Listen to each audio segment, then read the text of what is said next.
Howdy dogs. Boys are back again.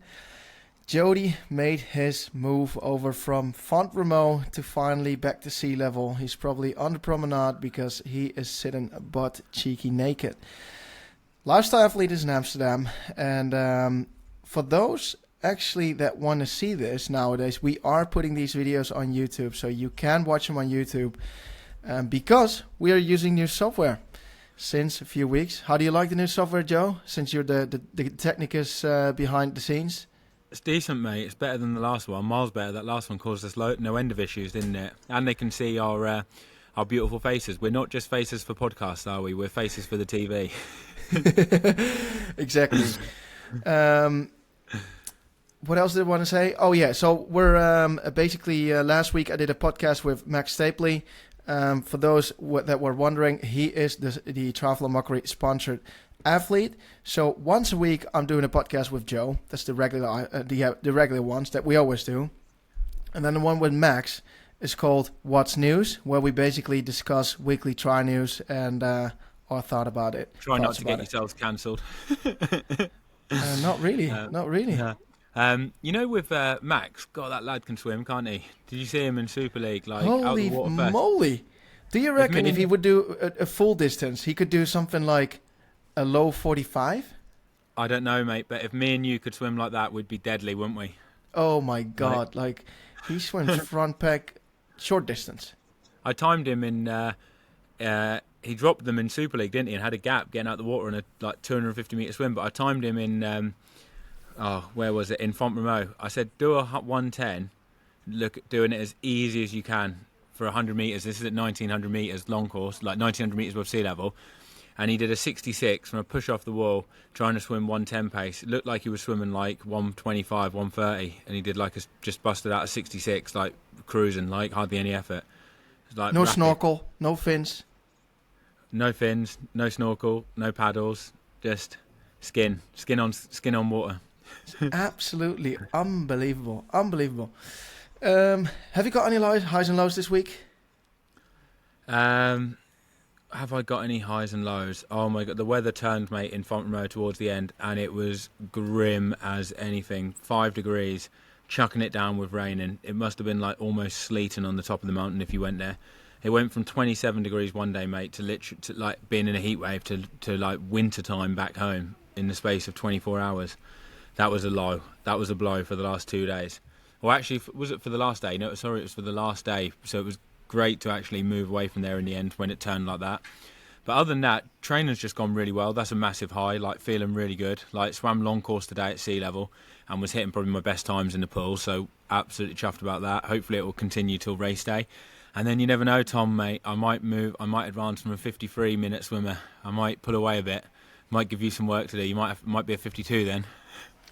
Wow, without any gear, low 52. Any gear, without any gear, mate. Without any gear. That is impressive. Only used some little paddles today for the warm up, and that was it. I'm curious though. By the way, I had an incident last week in the pool. So, well, it's not really an incident. It's more like an argument. Or not really an argument, but something like bad energy flowing. I would call it that. Bad energy flowing. Was it with a female or a male? Well, gender doesn't really matter. But I know, but last time I remember you getting hit by a woman, didn't you? With one of them, like, a noodle. Yeah. I've been hit by a noodle in the pool. And the how do you call it? The safety instructor? How do you call someone at some poolside? A trainer. Oh, lifeguard. A lifeguard, yeah. He looked at the footage and he was like, "Yeah, you've been harassed. I've been sexually harassed by a noodle." But females are only human, mate. They're only human. Their eyes aren't painted on. They can only sustain. They can only withhold so much of the breath that. Anyway, this is what happened. So I booked this swim class, and I was just so basically it's always a 10-minute warm up. You do something like 600 meters, and after that so there's a trainer on poolside, and we had to do drills.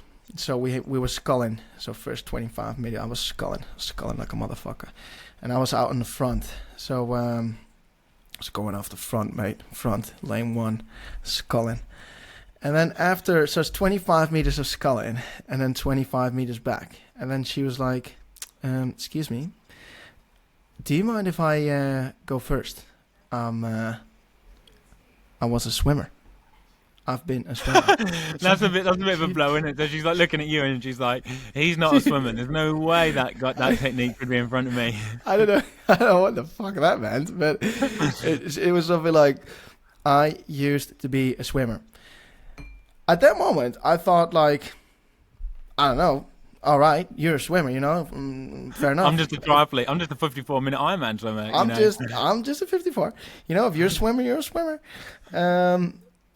But I can't stand people that are doing these drills and then trying to flip and drill in it so they're like the fastest one out of the pool. Because the essence... Oh, I hate when people do that. I hate it when people do that. The essence of a drill is to like perform the drill well. Well, I'm not really a swimmer, so maybe Janice Fredrina would be like, yeah, this is what it is.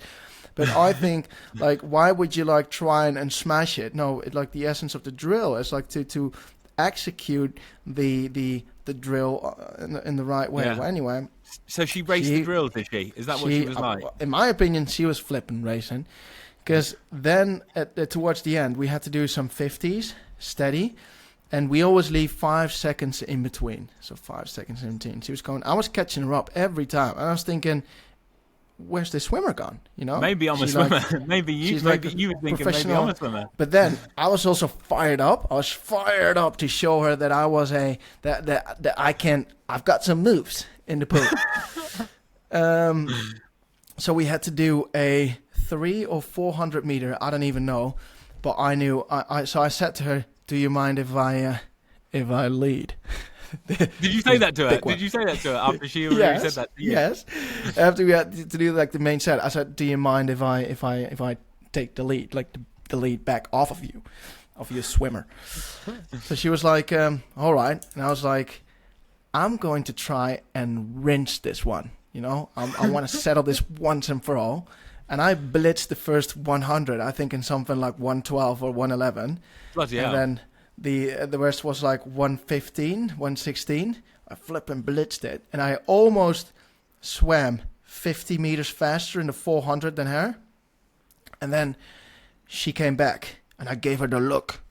I looked her in the eye. I didn't say anything. I actually wanted to say, I might not be a swimmer. I'm a 54. But the hell, she knows what that means. But I just gave her the look. Like Lance Armstrong, back on Alpe d'Huez, looking at Ulrich before he attacked her. Yes. Like, it was like a piece of history. Like, if you were a swim fan and you watched that, you'd be like, he's just given her, like, the proper look. You know, that's like the look when you put in a dig. Someone that's...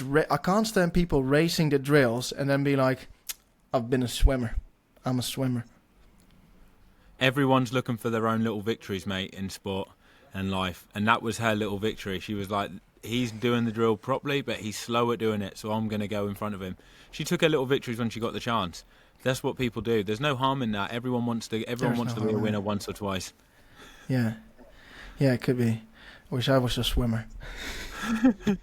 You should imagine that must be a compliment now. You weren't even a swimmer and you're beating the swimmer. Like, yeah. I mean, like, what are you if you're beating the swimmer? Like the seal. And then after the set, say something. Do you know what like, you should say to her, Tom? No? A well-trained triathlete can beat an untrained swimmer in the pool. or I should have said something like, "Oh, I feel so rough today. I'm hardly moving." Yeah, that's and low of the week for me. After that, probably in that session, I've burned all my minerals and matches. Because I've been sick after that for a couple of days. Like the Rona, I reckon. Really? That bad? No, it's not really that bad. But it's more like sore throat and no energy when training at all. Like, someone told me, I think it was Felipe, last year when we saw him, or before that when you have when you feel coming down with an illness, and you get ill like the next day or the day after, you will have an incredible swim. And it always seems to happen, where you feel awesome in the water, and then the next day or the day after, you'll come down with illness. Yeah. Like, he says this happened to him as well. Like, he's had some of his best swims, and the next day he gets ill. Hopefully I won't be ill tomorrow. Crazy. I had a good swim today. Ooh. Not Oy, on oy, your oy, oy. standard. Not on your standard, mate. Though, not lapping Yeah. people by 50 meters in a 400. You know, I haven't swum short course in 5 weeks now.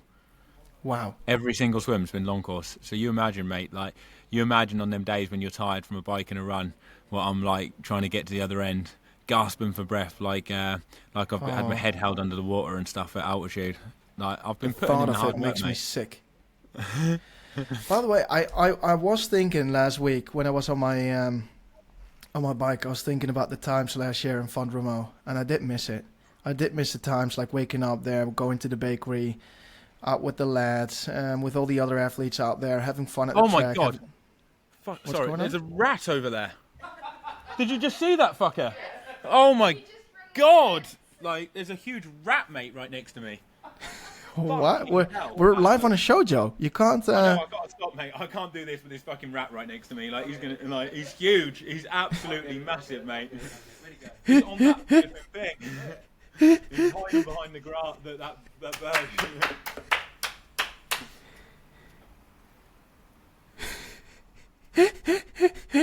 Hey, like, this rat was on steroids or something, like the size of him. Like, thought he was coming for me when I saw him running down the thing. Right opposite me, like 2 meters away, 2.5 meters, there's a wall. The rat was come running down the vertical wall, and I thought, Jesus, like, is that thing coming after me? Holy crap! Wow, Jody and his little stories. A little ratty. Little ratty, mate. Bloody hell, he was big, like, he was on the Colin Chartier program, I'm telling you, mate. Like, How big was he then? big. His body was like, I don't know, like, you can't really see it on there, What? but yeah, his body was big, mate. Like, I wouldn't want it, if he was come running after me, I would have gone running indoors, put it this way. Do you know what I was thinking? Talking about animals. For this time, not talking about myself. The other day, I was out on the bike, and I was thinking, I think if you've got a really quick dog, how you can make him a world champion running dog. You know, you've got these running races, right? Oh, Canyon Cross, what, where you run with a human? No, where the dog just runs and jumps over these like things and just runs. Oh, really yeah, quick. yeah, like they have it like crofts and stuff, like the obstacle course and that, and they run through tunnels Yeah. and everything. Yeah, I was thinking always when a dog pees, the pee is very yellow, right? Yeah. It's because I would say the dogs, because of their fur, they sweat a lot, but they don't take enough electrolytes. Oh, no, So, they don't, mate. And they don't I hardly reckon, drink. but your performance go down. So when you're dehydrated, your performance will go down massively, something like 20-30%. So I reckon when you would have a really quick dog, and you would just feed him a shitload of electrolytes and hydrate him, that he would be as quick as anything. Do you think my dog could beat, say, something like a collie or what do you think the limit of Ted? So if you took Ted and you got him on your plan, giving him electrolytes, giving him some drink and everything, what level of dog do you think he could beat? If Any. you actually give him what you think he could beat any dogs? Do you think he couldn't beat a decent greyhound though, but you think he could beat like a crap greyhound, like a shit one? But he could, like all the greyhounds, they're all dehydrated. Look at it. Every dog that's taken a little wee is always dark yellow. And That I is know when always I come dark back from yellow. training and it's dark yellow, I know, ooh, I'm very dehydrated. And I think it's because of the fur. And my dog suffers from gut problems as well. It's like she's on like an old Ironman triathlete or something. Like you give her one dodgy bit of food, her guts are gone for a week, mate. It's a nightmare. Like Exactly. she's like an Ironman triathlete. Imagine all the marginal gains that she's leaving out on the floor. It's crazy. It's just a free coaching tip, Joe. Take this one with you. Hey, before speaking of coaching tips, I want to say hi to 2 big junkyard dogs that went sub 10 hours with our training plan, Jody.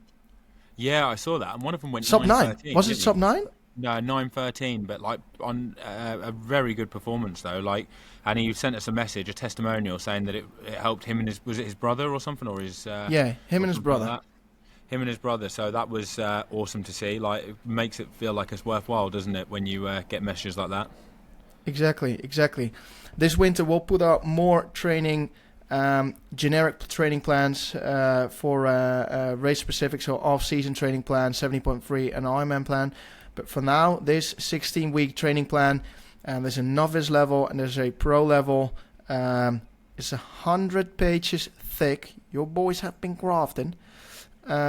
You can order it online. It's on just Google Triathlon Mockery training plan. It will pop up. Anyway, so we go over to the main. What did you want to say? I just want to say, like, also, if they want to get on a strength and conditioning thing, I've got the app now, what I've been working on for like 18 months, and that's finally been done, like, which is well happy about. And you did a podcast with Kate Baldwin, didn't you, from it as well, like, where you talked in some detail. But if anyone wants to get on the app, they can use a code like Big Dog, and it just gets an extra 2 weeks free. So you got 2 weeks anyway, so you'll get a month free, and you can see whether you like it. You have to put your payment details in, because after the month they'll start charging you, but I think you'd like it and you'd want to carry on. But if you don't want to carry on, you think actually this is naff, then you can stop and you won't get charged anything. But it's really good because it coaches you as you go. So like, you put in, it will tell you how many reps to do. If you do less than what it says, it will change the weights. If you can do more than what it says, like reps in reserve, it will up the weights. It has a scale where you can slide it depending on how fatigued you are.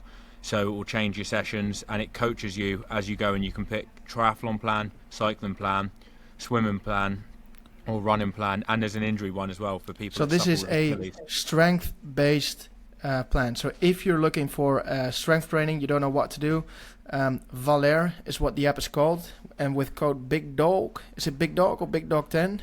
You get Big 2 Dog, free weeks. Just Big Dog, mate. But also there is a swim plan, mate, and I reckon that might even turn you down to a 53-minute swimmer, I reckon. Like, well, I'm going to give it a go. I'm going to give it a go this winter, because I'll be Scooby-Dooby-Daddle busy in a couple of days. If you're a pro athlete and you've got a pro license, contact me, and I've got a free code, and you get a free year, because we're giving it out to pros, because we know sometimes it can be hard to make ends meet as a pro. So if you want a free membership, contact me. I've got a code if you're a professional athlete, and I'll send it to you. Alrighty. Main subject of the weekie. First shall we talk about the 70.3 Ironman World Championships that was hosted last weekend in Finland, Lahti. Well, Joe and myself, we aren't the typical 70.3 specialist, but we know we've got our thoughts in the game, haven't we? We're more commentators on the game, on the 70.3 game. Well, from what I watched of the race, how it folded out, did you watch the race or not? Did you see the results? Both. All right. It looked like, basically, to me, you just need to make the front pack, and then there is like motorbike interference on and off throughout the race, isn't there? Like coming close on the side, close in front, then they go away. It's not like they're there the whole time, but little bits. But basically, if you make the group, you've got a good chance that you're going to stay. As long as you're good enough to stay in the group, you're going to be there for the run. And that's what it seemed like happened. And then you got to a hill towards the end. It broke down a bit, because like you don't really gain much in terms of like aerodynamics, do you? Like advantage from the bikes and that. So when it got to the hill towards the end, it separated a little bit, and then it was a running race between the front group and a young German guy, Rico Bogen, I think that's his name, is it? Won. Yep. What do you think? What do you think how it planned out? Because like the chase group was drilling it. Like I couldn't believe it didn't come back. Like. Well, apart from I think Frederick Funk shared his data today. So he's the vice world champion, came in second today. And you can say to me whether those are big daddy watts or not. So he did 338 watts average and 351 normalized. That's what he did. Yeah, I mean, they're solid. But I mean, the numbers are always going to be big, because you're going to work just as hard regardless of if you get motorbike interference or not, aren't you? It's not like you're going to slow down, but then it's impossible for the groups to come back, isn't it, from behind? And I think it looked like it did have that. I mean, no problem, no fault with the athletes. Don't hate the player, hate the game. It's just a shame that that's Ironman seemed to do it like quite a bit, and I don't think it was like pulled along the whole time, but I think like little bits they come close, and it's like if they come close for a minute or 2 minutes, that lead motorbike, when there's a few of them, and even to the side, like Tom, our mate from my windsock, he said that even when they're to the side, it creates a massive area of low pressure, which actually when the motorbike's to the side, sucks you along massively and really pulls you along. So that has a big impact on it as well.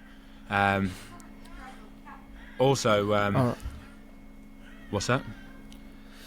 I'm looking at the time splits, but the difference between so the front pack maybe came off the bike with a 3.5 minute lead of Sam Long, and Sam Long was not really the front pack swimmer, wasn't he? So it's not a massive interference, you know. And still, if you look at the run splits, they all run nowadays 1:11. Yeah, that was a tough. Nuts. I think that was a tough run as well. Like from what people were saying on the course and stuff. What would you say was the better standard then? Or harder to win from the races that have happened this year? Would you say it's been harder to win a PTO race or 70.3 Worlds? What's your opinion on that? Well, I think nowadays there are just so many. Triathlon is a sport with three disciplines. Well, hello. And you can only train an X amount for every sport. And I think a lot of athletes are very close within the same range, you know? So you're not going to ride 350 watts average. Well, maybe one or two athletes, but then them athletes will probably drag some other people along. And then you're not going to run very much faster than a 1:11, are you? So what I think is just the level has gone up so much for so many athletes that it just is now pretty close to each other. And it looks like that just certain athletes that focus on one or two races, you know, that just that hyper focus to one race, and then get really well rested and have their best days on that day, are going to win that race. Because I think if you swim front pack, whether it's a PTO Asia race or this race, and you're able to ride 310, 320 watts on the bike and then run a 1:11, you can as well maybe win a PTO Asia or a how do you call it, like a podium, you know. I don't think it's that big of a difference. Yes, a lot of top athletes that race PTO Asia had their stomach problems for this race, but then still, it's pretty crazy what you have to do, right? It's not like they won with a 1:15 half marathon and some chilling out on the bike. Well, now no one's going to win for 1:15 nowadays, are they? So you would say they're all pretty equal. You would say it doesn't matter on the name. There's a lot of people that can do these performances. The strength in depth basically has gone up, and it's not just like 4 good people. So even if these 4 good people aren't there, you would say there's still like another 15 or 20 people that are basically on a similar ability, and any one of those guys can win. And this is a guy who won, and he's on a similar ability to a lot of other athletes. Is that what you're saying, basically? Yes, So that's what I think. Also, when you look at, for example, one thing that is for sure, you probably won't win a 70.3 with this field anymore if you're not in the front pack swim, or you need to have a crazy, insanely bike. But otherwise, you're probably not gonna win the race or even podium. You know, you can see it with every race. With you almost always need to swim front pack, but I think still. I think part of that is with these ones is it's a 12-meter draft zone. Yeah, whereas the PTO is a 20, and with the 20-meter one, it seems like people are able to ride up when they don't make the groups. Whereas with the 12-meter ones, you're screwed, especially if they do have this motorbike interference as well, little bits of it. Whereas in the PTO races, because it's 20 meters, it's impossible that a motorbike in front of the first person can help the second person, because if there's 20 meters between the first and second person, there's no way someone who's 25, 30, or let's say 40 meters behind a motorbike is really getting that much. So and the only kind of people that are able to bridge up are people like Sam Long, Ditlev, Frederick Funk, and then other people that are able to follow their wheels. And yes, an Ironman is 12 meters, and just like in 9 out of 10 times it's 7 meters, 8 meters, and that means instead of 350 watts, you need to do 300 watts, and like a lot of people can do 300 watts, you know.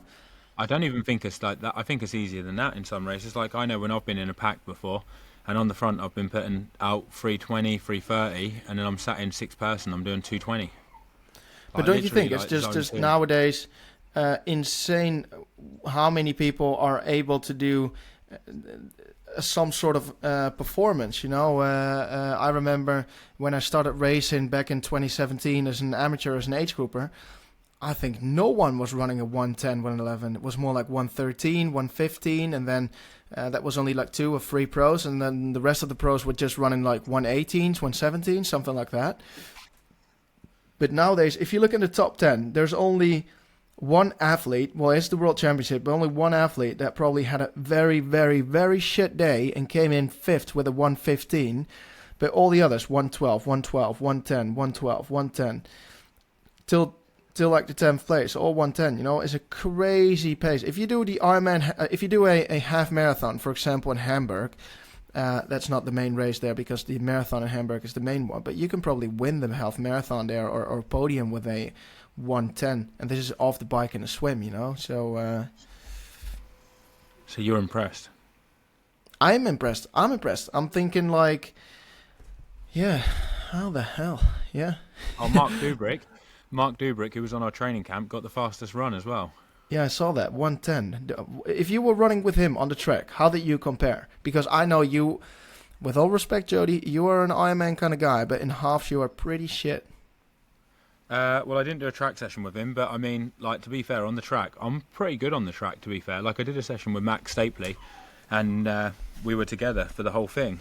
But, like, I was down to running 2:15 for the 800 rep in the last set, 65, 62s for the last 400s, and I can pretty comfortably run 66s, 67s if I'm repping a lot of 400s off, shortish recovery. So I'm pretty good on the track, to be fair. But Mark didn't do the same sessions as us. He was doing slightly different things, so you couldn't really say. But I mean, the track running, I wouldn't say my speed is what lets me down in a half, because I don't think there's many half distance athletes or Ironman athletes that can finish a track session with a 61 second 400 and not be full on, so I wouldn't say that that's a weakness of mine. I would say it's, but also looking at the women's field, Tamara Jewett 115, Kat Matthews 116, Taylor Knipp 118, Emma Pellant 117, and mind you, this is a tough course. This is a hilly course. So, I just think nowadays that the differences are just so that you need to have an absolute flying day, and otherwise you're not going to make it. Yeah. Yeah, no, totally. Do you want to have a little look forward to the Ironman World Championships? Where about you are racing, or do you think that's too soon and you want to save that one for next week? We'll save that for next week, mate. We'll save that for next week, and I'll let you know how the training's gone in Nice, and looking forward to it. All right, fair enough. One thing I do want to say is Jody and I made the last-minute decision to fly out to that I'm coming to Ironman Nice, where we are going to do 2 or maybe 3 podcasts, which of 2 probably live. So you can be there and be square. And we'll do a easy flush out run in the morning. That will probably be Friday morning. For the people that are not racing, there will be a lifestyle athlete night on Thursday night, and a Triathlon Mockery post World Championships beer mile run. Right? Yeah, 100%. I'll definitely do the beer mile afterwards. Probably be like Monday afternoon before we go out in the evening or something, like for some food and stuff. So probably around, like, I reckon 3 p.m-ish, something like that on the Monday. All right, but we'll give the exact time details in our next podcast next week. So yeah, we will both be there. Is there anything else that I'm missing? Yes, I won't be there, by the way, for race week. I'm leaving on the Friday evening. That is such a shame, mate. That is such a shame. I know, but I've only got from Monday to Friday, and then the apples are calling me. Tommy. The apples say, wait until Monday. By the way, we are really doing something wrong, because I've seen fellow podcasters hosting live podcast and from Pro Trainees, how they train. They've always got sponsors on board, Joe. They even managed to slack people to pay for the appearance fee. We haven't got any of that. And then I was looking at our Then I was looking at our boys from Gustav and Christian Blumenfeld. They own the Centera Tech, right? They've managed to sell so many of these damn lactate strips that they even got a triathlon team in the Super League. A Super League team? Yeah, the Centera Tech Super League team. Mate, we're definitely doing something wrong. I don't know what it is. If it's you, if it's me, maybe we don't wear the right aftershave. Who knows? Like something's not on, is it? I don't know what it is, but we'll just keep grafting, and then maybe someday. But anyway, we'll get a free packet of crisps and a pint. Yeah. I will see you next week, mate. All right, catch you later. I'll give you an update on how things go. All right, see you. Bye. See you. Bye.